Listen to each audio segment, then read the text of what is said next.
How you doing? Is the audio all right in the video? I steamed up my glasses.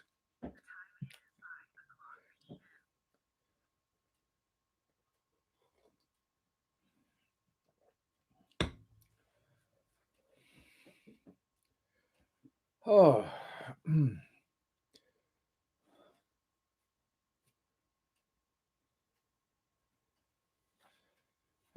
got it. Hello? Hello? London calling.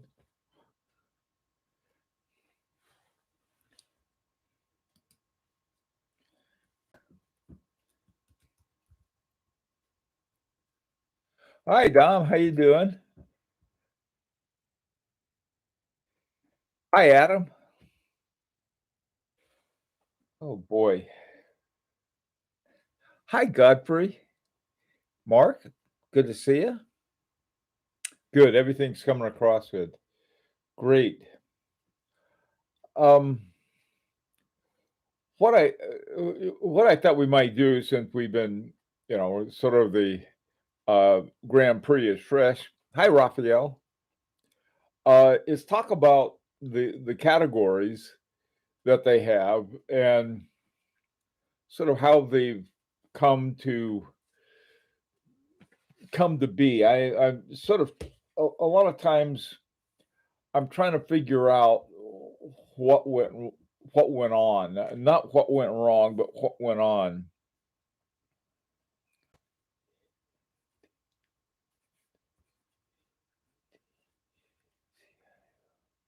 Hi, Junior, Zeus.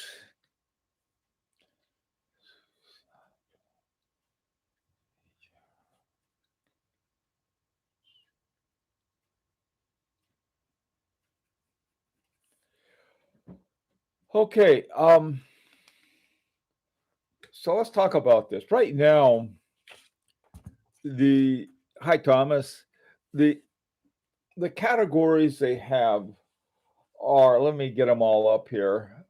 And there's two kinds really. They're the what we'll call the competitive categories. Those are the ones you can see.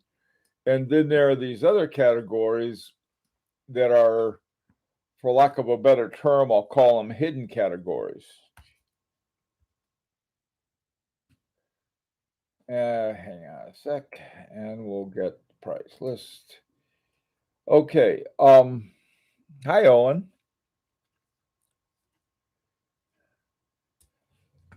Okie doke. So right now you have the ladies' watch prize. I'm surprised they don't call that the woman's watch prize, but what can I say? The ladies' complication watch prize, men's watch prize, men's complication, iconic tourbillon watch prize, calendar and astronomy watch prize, mechanical exception, uh, chronograph watch prize, the divers, jewelry, artistic crafts, petite aiguille, challenge watch prize, and now they have a clock prize too. Now, the ones that are sort of, we'll say, added as you don't see them until they announce them.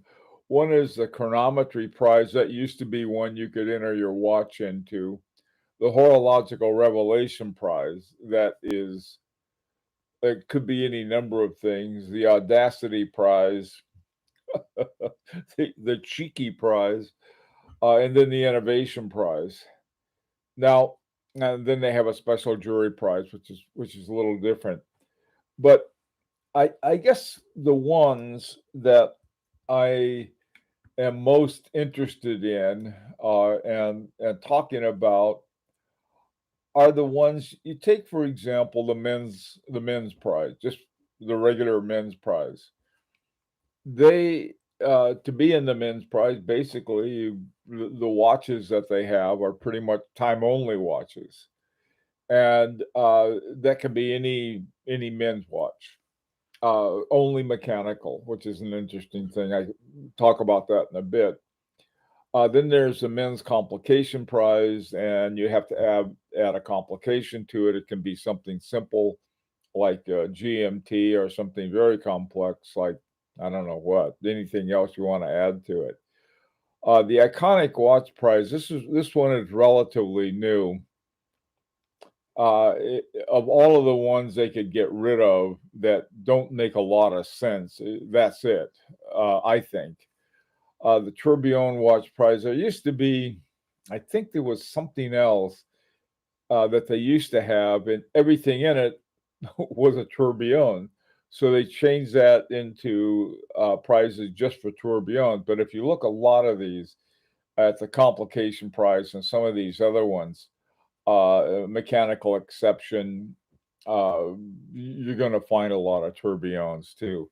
The chronograph, they make sense. Um, what they used to have, one area that's sort of a little funny, I guess, is the divers prize. They used to have what's called the sports watch prize, and you could have a lot of different sports watches in it. And then they made it into a divers prize. Now, true, most of the sports watches that were entered were divers. But, what about pilots' watches or any other kind of sport that they might have? And they field watches, for example, yacht watches, beside ones that stay on top of the water. So anyway, so what do you got here? Hi, young Brando, how you doing? They should bring the sports category back, combining divers, chrono, and others. Yeah, that's one thing they could do. Um, They could reduce the number by 4 or 5 categories, and virtually nobody would notice. Oh, they would notice. Trust me, they would notice. The people who enter into it, they see each category as a chance to win something. Um, they a lot of these I think are really hard to grapple with. When we entered ours, we found out that there was a very much not strictly by the rules, but there was, in addition to the rules, there was sort of an understanding that whatever watch you entered was between 5 and 10 times the manufacturing price or cost, and so that's sort of an unstated rule. And to tell you the truth, it makes perfect sense. Um, Iconic used to be called Revival. Oh yeah, that's right. That's right. I forgot about that. That's exactly right. Um, I think some of these they've never revived. They kept using them. The one that won this year I happen to like a lot, and that's the what was it? The iconic the Tag Heuer um Monaco. The Monaco has been around in a lot of different for years. It's always been a Monaco. I can't remember when there was a big gap and you couldn't get a Tag Heuer Monaco. So anyway, um,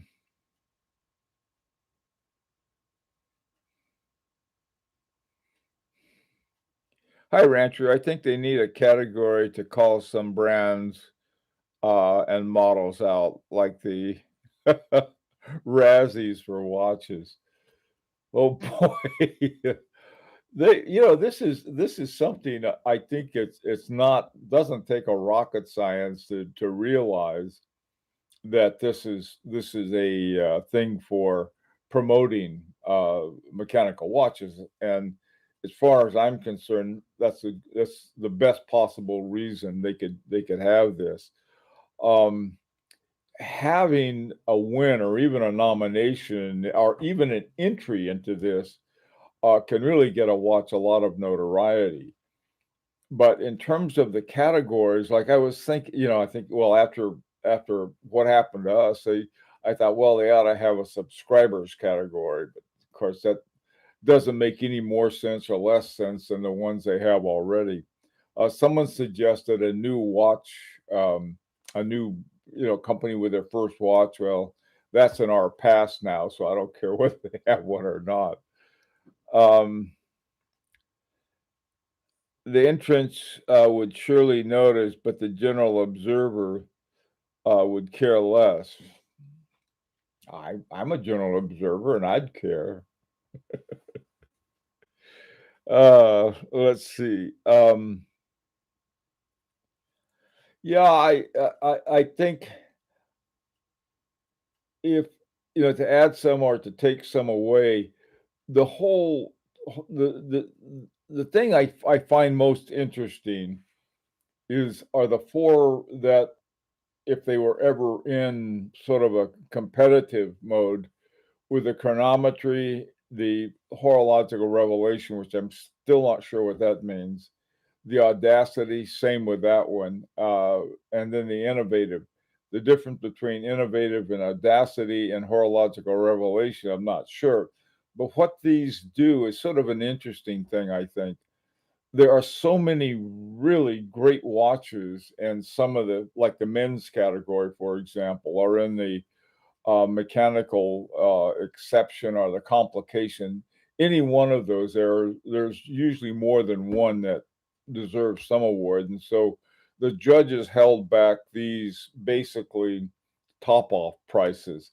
I think with the Van Cleef and Arpels is a great example of that because there were so many really good women's complications, and then they I thought for sure that the Van Cleef and Arpels would win because they always win, but this year they didn't win that one, and then when they came up in the innovation, it's sort of like saying, okay, we get it now.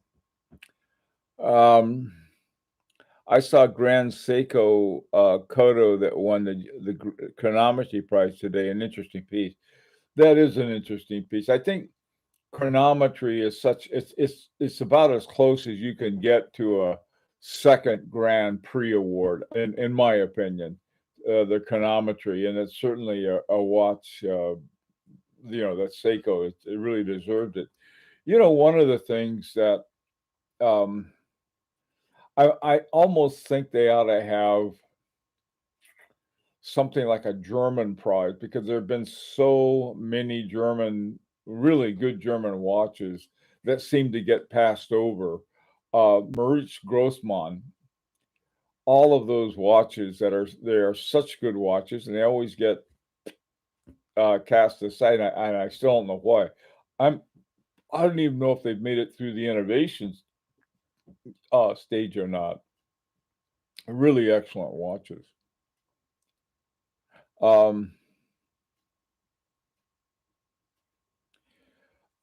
Audacity. Well,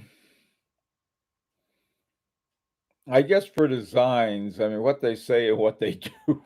When you look at Bulgari's Audacity Prize, um, their perennial snake award for Bulgari because they always have a snake in there, uh, in their watches.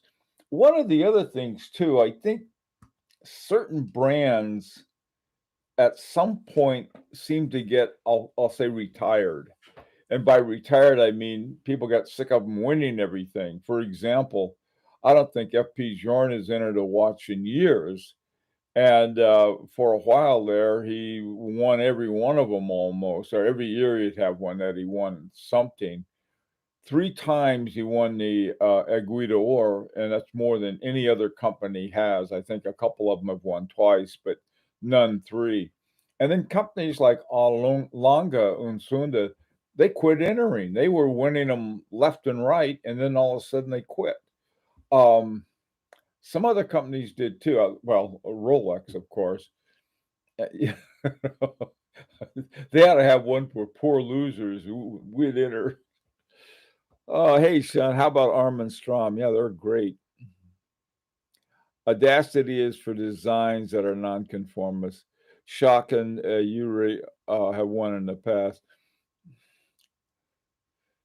Uh, yeah, yeah. There's Audacity has many different meanings, and I think they can use a lot of them. Shouldn't most categories have price considerations are brackets to keep fair. Man, that's a very, very good point. I mean, when you look at the ones that were in the men's that won, the one that won was the Akriva, and that I think is like $125,000. The other one that from that category that won in the horological revelation was Sylvain's Pinards, and that was $73,000.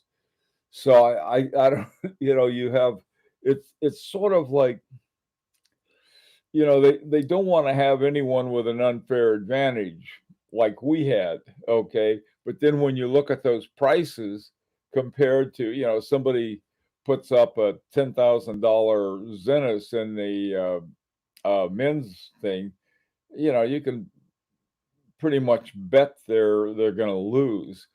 One thing that happened a few years ago, Tag Heuer won the grand prize. they they made one watch for the contest, and I forgot what it was, but they only made one of them. They were 155,000 Swiss francs, and they won, and you never saw the watch again.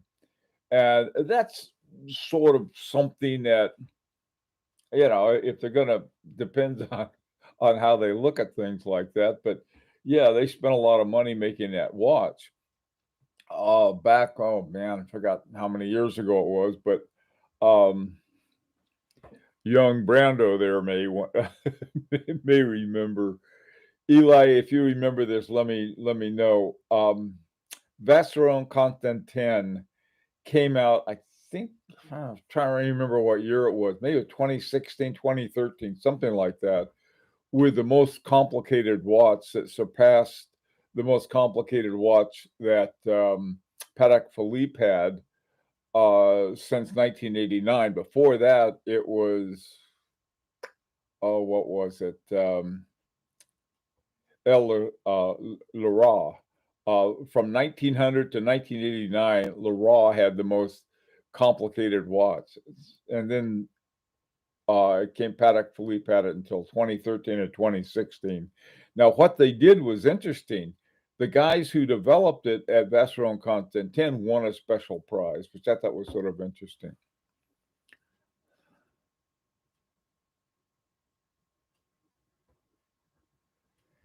Petit Aiguille. Well, I gotta tell you, Petit Aiguille is. They used to have Petit Aiguille. They added Challenge. I don't know. I think that I don't know. Or you could have different degrees or for different audiences. Maybe that's what they ought to do. Hi, Adam. Seems like the Kodo was made just to win an award, not really a GA as a brand state. I didn't know that. That could be. Um,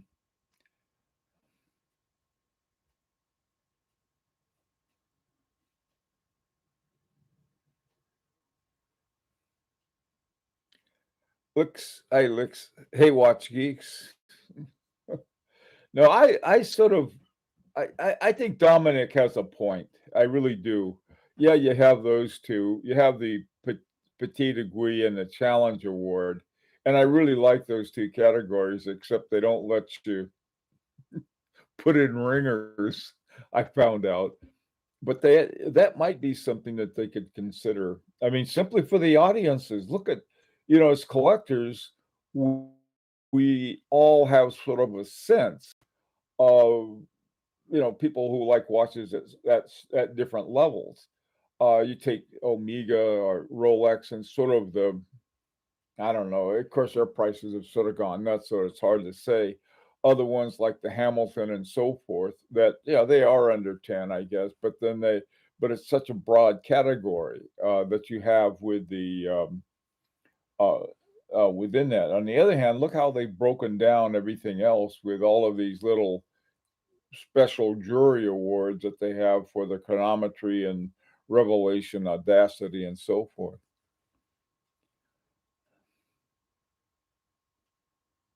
No pocket watches. I mean, they already have clocks. I don't know why they added clocks, but they did. Pocket watches, I don't know. Um, well, let's see. What would be a specific category you guys can think of? There's something here got on my hat and I can't get it off.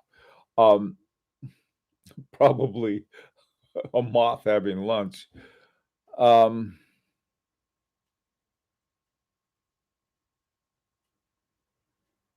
yeah, oh yeah, I see. Yeah, that's right, Eli. Yeah, that's what we are talking about. The one for the most complicated watch. It looked like uh, a pocket watch. You'd have to have giant pockets. That thing is a pretty big one.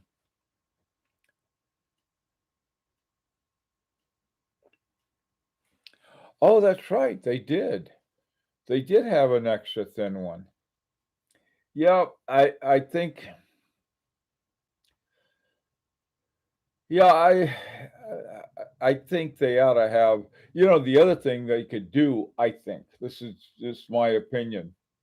For some reason, they decided it was okay to have quartz watches and smartwatches in both the petite aiguille and the challenge categories.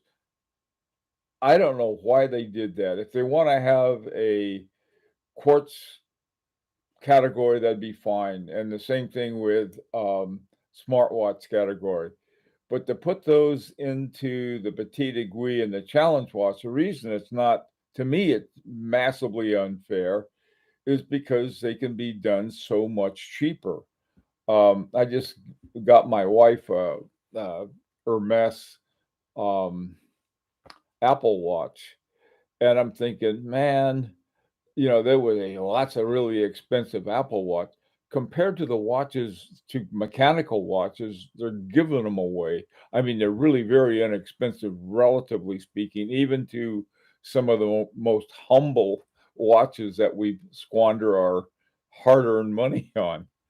Um, but that's one thing I think is just not not right. Um, I wish they'd put them somewhere else. But, oh, hey, Owen. If GH if GPHG is there to promote watches as a whole, so the industry can sell beyond just GPHD uh, and Halo projects, hmm, new categories would have to unite industry and consumers. Not a bad idea, though. Hey, Zippo, with a long orange strap. Um, they come with this. They always come with an extra strap, and it's an orange rubber strap for sports and stuff.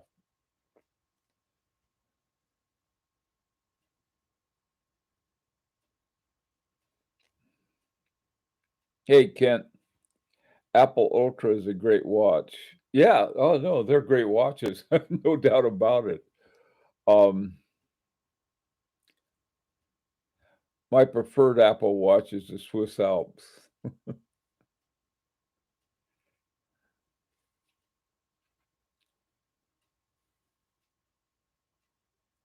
Hmm. Okay, let's see. You know, I think something like mechanical innovation would not be a bad one. Now they do have the innovation um, category, but I mean as a sort of a post category. What do they call it? Yeah, they call it the innovation. The whole lot. No, wait, no, that's the one that. No, yeah, where is the innovation category? What happened to that? Anyway, I think an innovation one should be for, somebody comes up with something really new and interesting. I think it'd be great. Hall of Fame. Hmm. Okay, what are some other ones we could dream up? Um,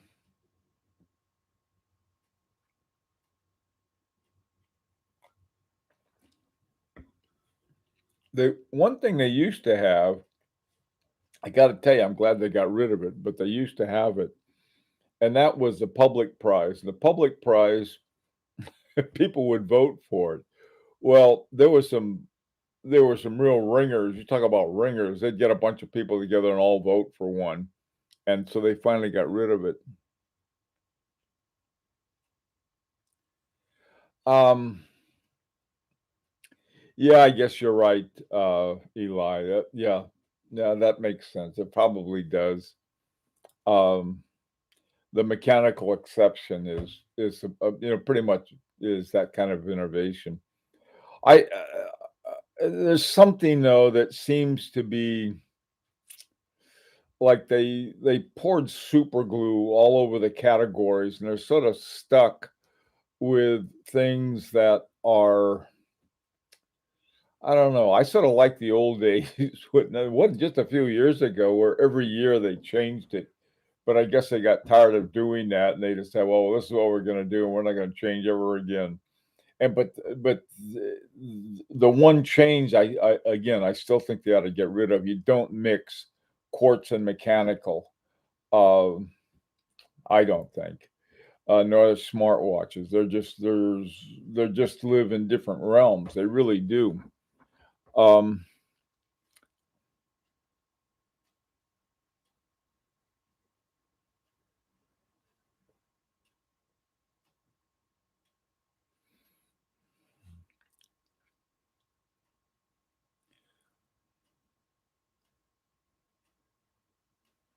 yeah, no public voting.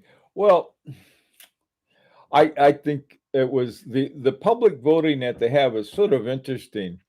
Um, and that is for the nominations. Now that's where everybody in who is in the academy, get to vote, and that's where your nominations come from, basically. And then you have a jury, and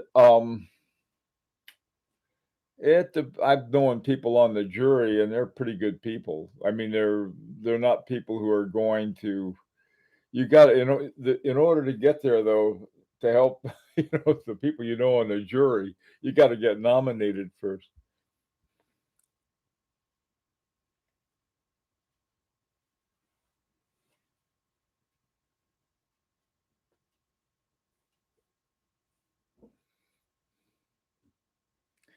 Um, okay, I guess you have watches like HYT, which are some kind of hydraulic watches.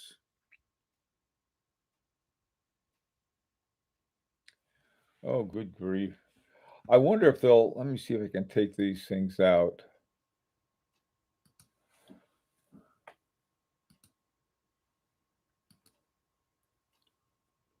Hmm,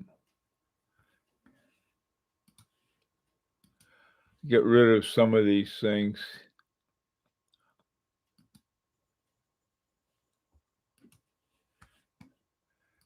Haven't seen one of these guys come up live. I have to fish them out of the, usual one, but this is the first time I've seen, the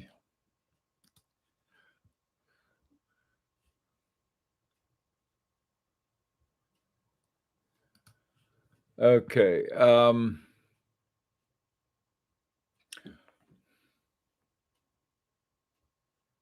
yeah. People do we get nominated for the knothead sometimes. You know, um, the kind of work that they do to support young, watchmakers, I think is important because we need those.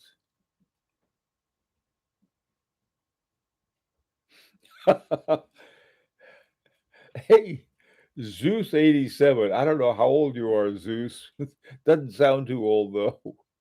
Uh, Rancher. Um,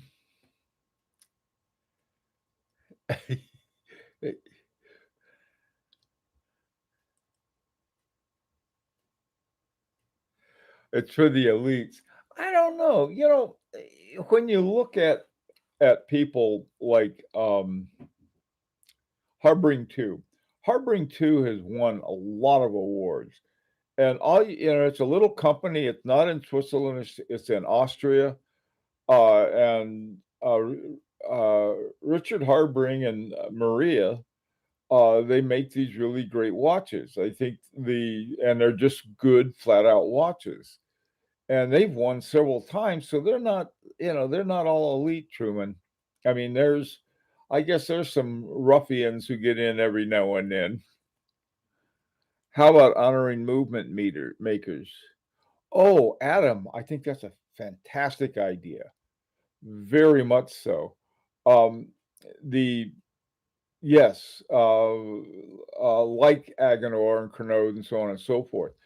What they did or do every now and then, they have what they call the Watchmaker of the Year, and the first Watchmaker of the Year was back in 2007 when they gave it to Jean-Marc Wiederreck, and I think Dufour and some of these other guys who are really top watchmakers have won that award.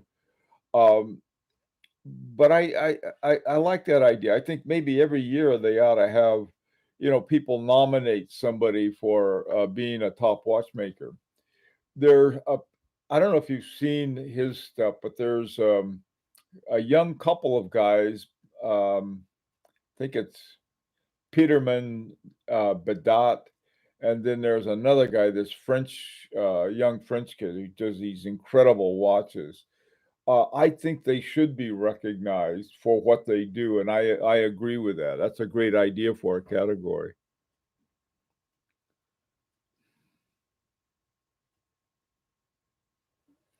Um, okay.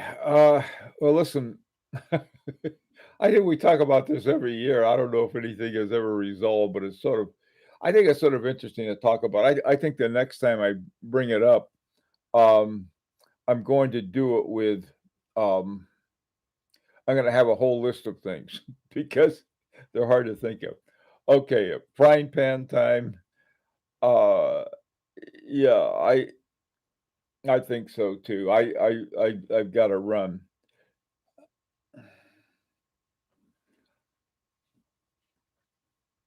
Oh, Truman, that's a good point. I like that. I like that idea. Okay, I got to run, guys. Got my frying pan alert, and so hasta la vista.